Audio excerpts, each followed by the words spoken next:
Good afternoon. Good afternoon. It is Tuesday. January 6th. Skipped yesterday. Played D&D with friends. Yeah. After work. It was fun. Yeah. Last night I did not sleep well. I had some pain and it kept me up through a lot of the night. And so today I've been dealing with a headache and just exhaustion. But with modern movies, you have to buy the tickets days in advance because they're not giant auditoriums that fit, 70 people. Nope.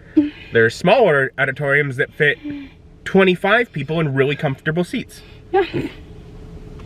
It's a lot more comfortable of an experience, but it meant we bought tickets for the movie days ago. Yeah. So even though I'm not feeling the greatest, today is the day we're gonna go see the movie Song Sung Blue. Yep. It's Hugh Jackman in a musical, and that is notable as after me, a film school student, went and got my film degree. I came home and I sort of fell out of interest in movies, and it was Greatest Showman that was like oh yeah, movies can be really fun. I forgot about that. So it was his musical that did that. I was like, so when I saw he's doing another musical again, I'm like, I want to see that. And Neil Diamond is good. I was like, I know some of the songs, so that's fun. And yeah, so it's the story of, I think, is it Lightning and Thunder? A Neil Diamond cover band. So it's not a movie about Neil Diamond. Nope. It's a movie about a cover band. And I was like, which is interesting. Yeah, I know, but whatever. It looks fun from the trailers, so we're gonna go to the movies and watch Song Sung Blue. Spoilers. Big spoilers. I'll give Song Sung Blue 4 out of 5. It's pretty good. I really enjoyed it. It was good. Period movie. 90s to early 2000s. Yeah, that's what I gathered. Of a couple. Mike and Cindy. Cynthia, something. I was like, Cindy. Older couple. Both divorced. With kids. And not shying away from the fact that they are older. For a romance, that is notable. Like, it is a beautiful romantic movie about a couple that is definitely not young, middle-aged, seasoned in life. Yeah. It's got Kate Hudson and Hugh Jackman. She's gorgeous, but also I'm remembering her in movies where she's much younger, and I'm like, wow. And part of it is also the makeup. Like, I've seen these actors, and like, they, without much time passing, they can be made to look a lot younger than they are. For sure. The point is, they did not shy away from the fact that, no, these are older people. Right, they're older people. They're finding a second chance at love. They're entertainers. And they get together and form the band Lightning and Thunder. Neil Diamond Interpretation Band. Great music. Of course, as the show points out, everyone knows Sweet Caroline. But like, I know Song Sung Blue. I know I Am I Said. I know a lot of the songs, other ones I can't even think of the titles, but things I was like, is that Neil? And again, maybe there were some things in there that weren't, but I'm like, I knew a lot of the music. I didn't, but that's okay. I did know Sweet Caroline.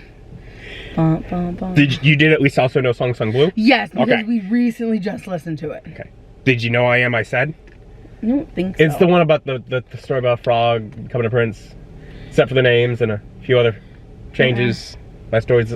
Anyways, I'm like, it's been probably a couple years since I've heard it, but I was like, that's a good one.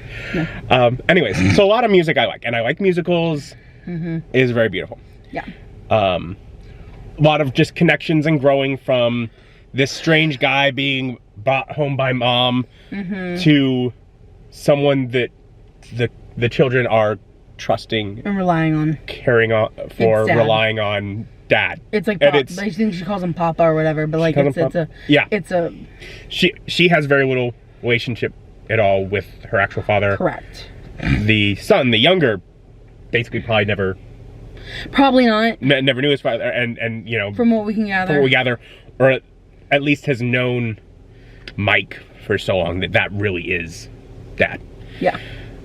So you get a lot of they do really good at getting you emotionally connected to these people that they're trying to be like musicians, entertainers. They're not writing their own, you know, original stuff. They're covering music, but they're going around Milwaukee. They're playing casinos and bars, which is notable because Mike is a recovering alcoholic. A recovered alcoholic. Yeah. And bad stuff happens. It keeps happening. It keeps happening. So, Thunder, or Cindy, gets ran over by a car in their front yard. She's gardening. Gardening for like clearly the first time. Yeah. Yeah. And again, like the yard is set up. They're right by a airport runway. There was constant loud noise. She's not going to necessarily look up because she hears a motor. Just comes right up behind her. She loses a leg, and well, the movie never calls it out specifically, ends up on pain medications that are probably opioids. Yes. But again, it wouldn't call it out in this time period. If it's 90s, 2000s, early 2000s, that epidemic hadn't quite been named yet. That is a more newer revelation. Yeah. So, but it's for sure what she's going through now that we know the science. Like that's... Yeah. And so, yeah, just what it does to her and her personality. And so, as somebody who probably already struggled with some mental health, from what we could tell with daughter just like talking about her. Yeah. But, and so going from almost a little teasing Mike about his need for AA, ends up finding in what would be essentially Narcotics Anonymous, the help to move forward. Yeah. And go from a point where they had started to get notoriety. They had opened for Pearl Jam. Big name for them. Big name for them. Really big for, say, their daughters. Yes. Like, yeah, Eddie's calling. What Eddie? Eddie Vedder? Pearl Jam Eddie? Oh. He's like, I don't know who this is. She's like, don't say anything stupid. It's very good. You know, performing in a local area and just getting a local band to open for them and really just supporting them in the, no, I like your stuff. I'll go out there and support my audience and being, no, this is good stuff too. Yeah. Because from, you know, many of an audience, there may be a lot more distinction in what kind of music they like than a lot of artists who are like, no, that may not be what I play, but I see the skill, I see the talent, I see what it is. Yeah. So like having gotten to a point where they were big notoriety, they just disappeared. Yep. Because she had her accident and subsequent mental breakdown. Yep. She couldn't perform. But through getting help, was able to pick herself back up, get back on her foot, and start progressing for making a comeback. Yeah. Now all along, and particularly on the day that she had her accident, was really brought to daughter Rachel's attention of Mike's health issues. Heart. Veteran, previous alcoholic, a lot of life behind him. Older guy. He has heart attacks. So on big night, sold out show, in the same venue where they'd opened for Pearl Jam years before. And word that they're going to meet Neil Diamond after their show. That Neil Diamond is basically, they're a counter performance to a sold out Neil Diamond show that's in the same city, and they're like, we're gonna be, all those people that wanted to get into that, we're gonna be the show that they can get to instead. Right. Sold out show. Neil Diamond is like, yes, let's meet you after my show, you know, because they've gotten enough notoriety that the person whose music they're singing knows them. Yeah. And then getting ready, after sending people off pretty much on his own, he has a heart attack, and he smashes his head into the counter. Oh, it's the bathroom. And bleeding. And I think you said he basically staples it shut? No, it's nail glue. Nail glue. Not nail gun. You probably heard nail gun. I Nail had glue. to look away. Yeah. I was having to look away. Yeah. And it's and so as he's, dealing with it, because basically the head wound seems to shake him out of the heart attack is really what it looked like. Yeah. He just like pops pretty much right back up. Yep.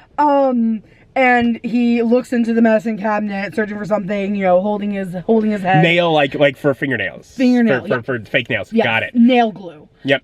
Which is why my brain immediately knew what that was, and you just hear nail gun, and as I whisper it to you as I'm trying to be quiet in the theater. Yeah. And keep me from looking, because she's like you don't need to see that. She knows me too well. I get nauseous. You don't need to see that.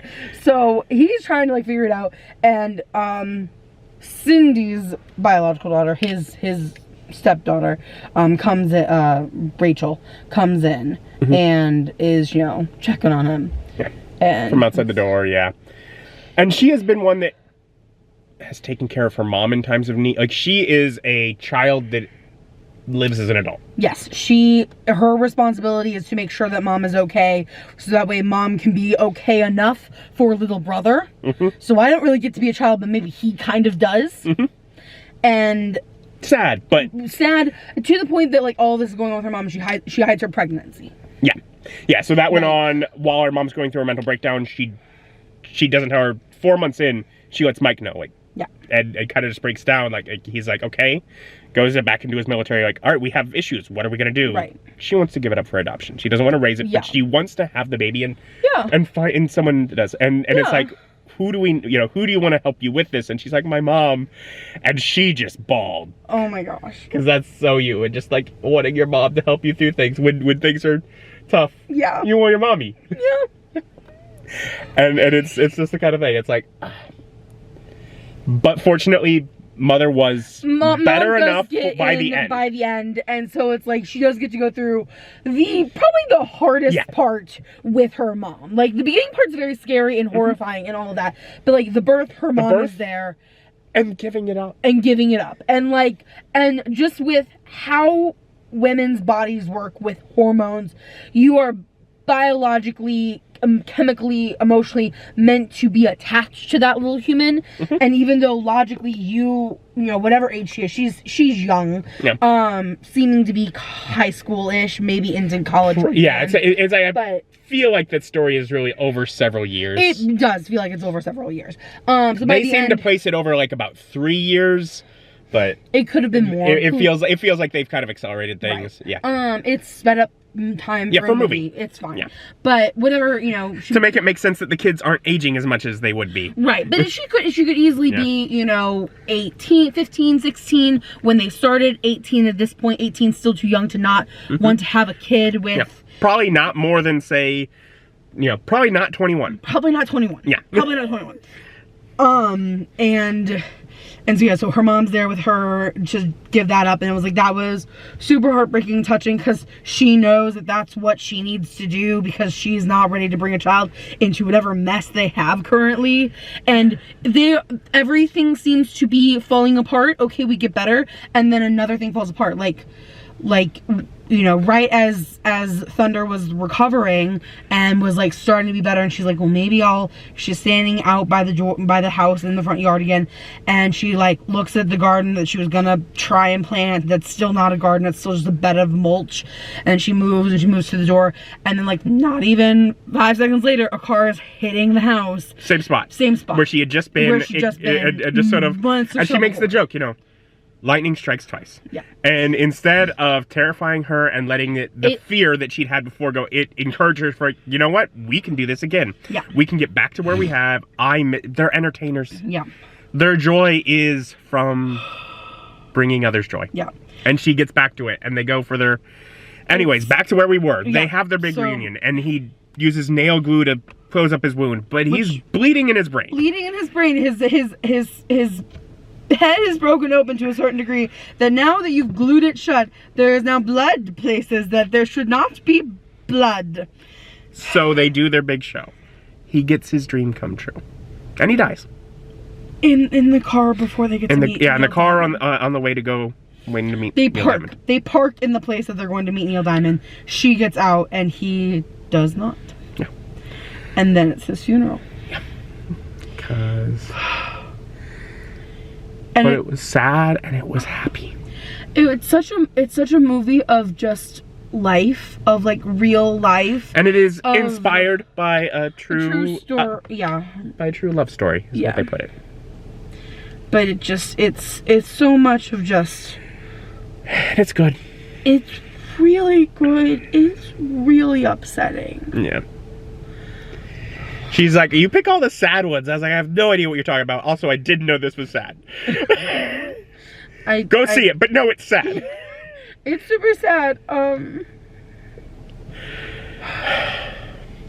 But very good. It's very touching.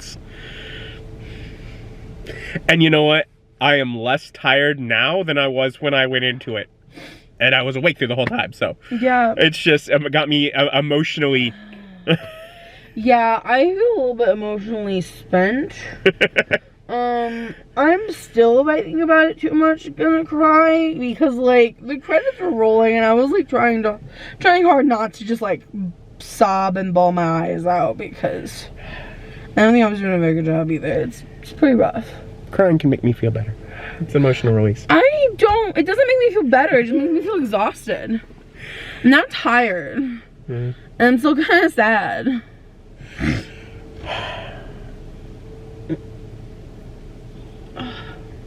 But I liked it. I was pretty happy. I get to pick the next one. Yeah. That's how it works. Anyways, we should probably get home, figure out getting to bed. It's still work tomorrow. And I need to get a proper night's sleep because I didn't last night. Yeah, it is only 8:46. It could be worse. Yeah, no, it's still plenty of time to get home and get to bed on time. It's not saying that, but it's still something we need to do. Yeah. Thank you for joining us. Join us as our journey continues. Bye.